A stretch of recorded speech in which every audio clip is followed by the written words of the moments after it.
Assalamualaikum warahmatullahi wabarakatuh. Perkenalkan, nama saya Elsa Amel Agustin dengan NIM 666 1220069 kelas 3C. Di sini saya akan menjelaskan visi, misi, tujuan, sasaran, faktor internal, faktor eksternal, analisis IPAS dan EVAS pada PT PLN Persero untuk memenuhi salah satu syarat ujian tengah semester pada mata kuliah manajemen strategi.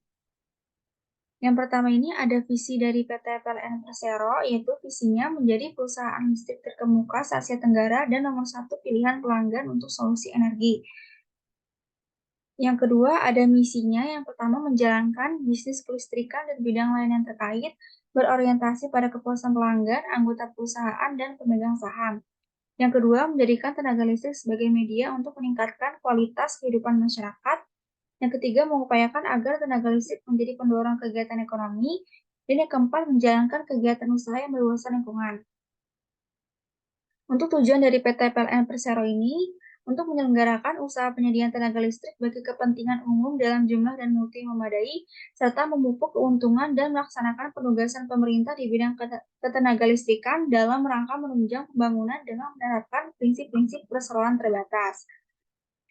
Sasarannya yang pertama menyediakan pasokan listrik yang andal kepada pelanggan di seluruh Indonesia yang mencakup pemeliharaan infrastruktur listrik, pemulihan pasokan listrik setelah gangguan, dan peningkatan kualitas layanan. Yang kedua, menjaga tarif listrik yang terjangkau bagi masyarakat, termasuk subsidi bagi pelanggan tertentu. Yang ketiga, meningkatkan efisiensi dalam hal operasional, termasuk dalam pengelolaan sumber daya dan infrastruktur listrik. Yang keempat, mengembangkan energi terbarukan seperti pembangkit listrik tenaga surya, tenaga angin, dan lain-lain untuk mengurangi dampak lingkungan. Dan yang kelima, meningkatkan layanan pelanggan termasuk dalam hal penanganan keluhan pelanggan dan penyediaan informasi yang lebih baik. Kesimpulannya itu, PT PLN Persero sudah menetapkan visi dan misi yang sesuai, yang mana visinya sudah berorientasi masa depan dengan kata kunci menjadi, serta misinya sudah berorientasi pada masa sekarang dengan kata kunci menjalankan, menjadikan, dan mengupayakan. Faktor eksternal dari PT PLN Persero ini yaitu adanya perkembangan teknologi, adanya perubahan iklim, sosial dan lingkungan, adanya bencana alam, kondisi ekonomi, dan adanya persaingan geopolitik. Untuk faktor internal dari PT PLN Persero ini, yang pertama ada MEN, yaitu terdiri dari Direktur Utama, Direktur Keuangan, Direktur Distribusi, Direktur Manajemen Bangkitan, Direktur Retail, dan Niaga. Selanjutnya ada MANI, yaitu terdiri dari subsidi dari pemerintah, investasi dari pihak eksternal, dari penjualan listrik, dana hibah atau bantuan, adanya proyek pembangunan listrik, dan penyewaan aset, serta adanya layanan tambahan. Yang ketiga ada mesin, yaitu adanya turbin uap, turbin gas, turbin air, generator, transformator, gardu listrik, alat ukur, peralatan proteksi, sistem kontrol, dan peralatan pemeliharaan. Yang keempat ada metode, yaitu adanya SOP pemasangan listrik, SOP perawatan pembangkit listrik, SOP pelayanan pelanggan, SOP keuangan dan akuntansi, SOP manajemen SDM, SOP manajemen proyek, SOP pendistribusian listrik. Yang kelima ada market, yaitu pemasaran media sosial, adanya kampanye iklan, pelayanan online, dan penggunaan aplikasi mobile. Dan yang keenam ada material, yaitu terdiri dari kabel listrik, tiang listrik, peralatan listrik, bahan bakar, dan bahan bangunan. Nah, selanjutnya ada analisis IPAS, yaitu terdiri dari faktor strategis internal kekuatan atau strength dan kelemahan atau weakness. Nah, yang kekuatan atau strength ini yang pertama memiliki struktur hierarki yang baik, yang kedua memiliki SDM dalam usia produktif, yang ketiga kompetensi pegawai yang memadai, yang keempat tersedianya peraturan mengenai kedisiplinan pegawai, yang kelima memiliki standar operasional prosedur.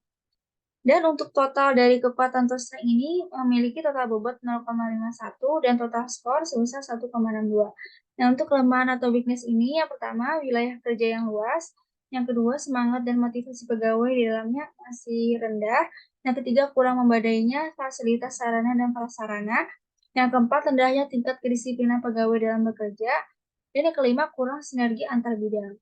Nah, untuk total dari kelemahan atau weakness ini, yaitu total bobotnya 0,49 dan total skornya 1,88.